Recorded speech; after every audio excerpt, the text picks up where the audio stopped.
এখন আমি আপনাদের সাথে শেয়ার করছি সম্পূর্ণ নিরামিষভাবে করে নেওয়া বিটরুট ভাজির একটি রেসিপি।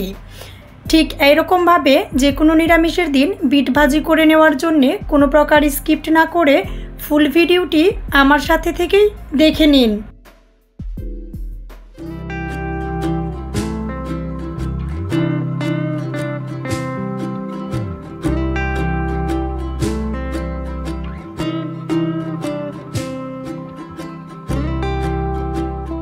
সম্পূর্ণ নিরামিষভাবে এই ভাজিটি করে নেওয়ার জন্যে বিট আমি ঠিক এরকমভাবে কেটে নিয়েছি।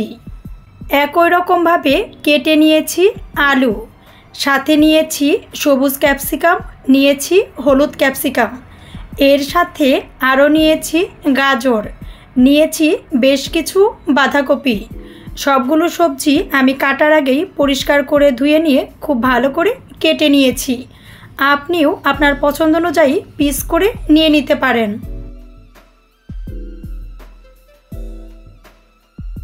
সম্পূর্ণ নিরামিষভাবে এই রেসিপিটা শেয়ার করার জন্যে প্যান গরম হয়ে গেলে দিয়ে দিয়েছি সরিষার তেল। আমি বেশিরভাগ রান্নাগুলো সরিষার তেল দিয়েই করে থাকি, এর জন্যে সরিষার তেল দিয়ে নিয়েছি। আপনি ইচ্ছা করলে সয়াবিন তেল দিয়েও করে নিতে পারেন। তেল গরম হয়ে গেলে গরম তেলে দিয়ে দিচ্ছি অল্প পরিমাণে কালো জিরা,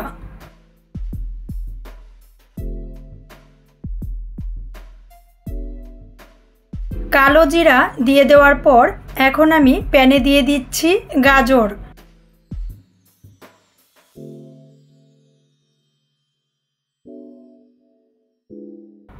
এর সাথে দিয়ে দিচ্ছি বিট,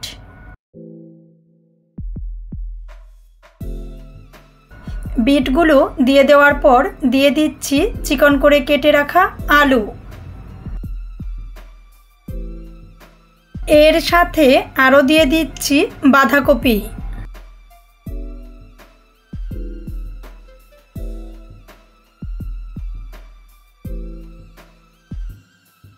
টেস্ট অনুযায়ী দিয়ে নিয়েছি লবণ।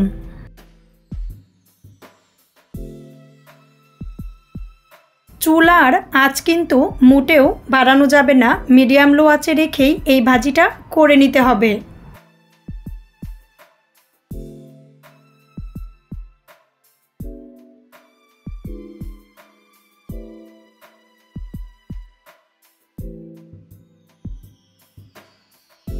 দুইটি ভিন্ন রঙে নিয়ে নিয়েছিলাম ক্যাপসিকাম, সবুজ আর হলুদ ক্যাপসিকাম নিয়ে নিয়েছিলাম, এর সাথে দিয়ে নিচ্ছি। ভিন্ন ভিন্ন কালারের সবজিগুলো হওয়াতে এই ভাজিটা কিন্তু দেখতেও ভালো লাগে, খেতেও খুব বেশি সুস্বাদু হয়।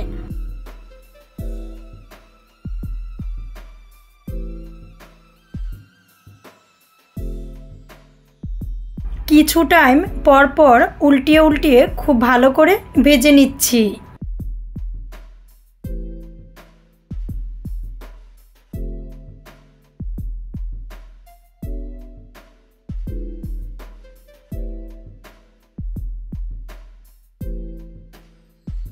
দিয়ে দিয়েছি বেশ কিছুটা কাঁচামরিচ, আমি আমার টেস্ট অনুযায়ী কাঁচামরিচ দিয়ে নিয়েছি, আপনিও আপনার টেস্ট অনুযায়ী কাঁচামরিচ দিয়ে নেবেন।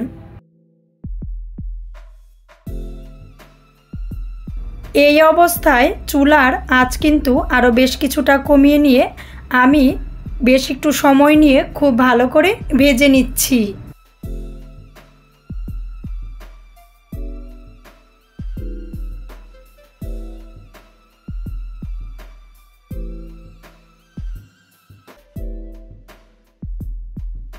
ভাজিটা আমাদের প্রায় যখন হয়ে এসেছে তার কিছু টাইম আগে দিয়ে দিচ্ছি ধনেপাতা।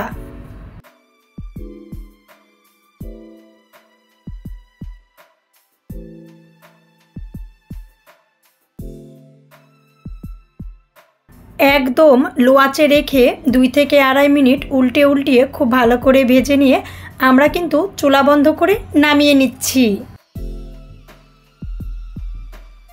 সম্পূর্ণ নিরামিষভাবে করে নেওয়া বিট ভাজির এই রেসিপিটি দেখে আপনাদের কেমন লেগেছে অবশ্যই কমেন্টস করে জানিয়ে দিবেন। ভালো লাগলে লাইক করবেন, শেয়ার করবেন। আর অবশ্যই সাবস্ক্রাইব করে আমাদের চ্যানেলের সাথেই থাকবেন।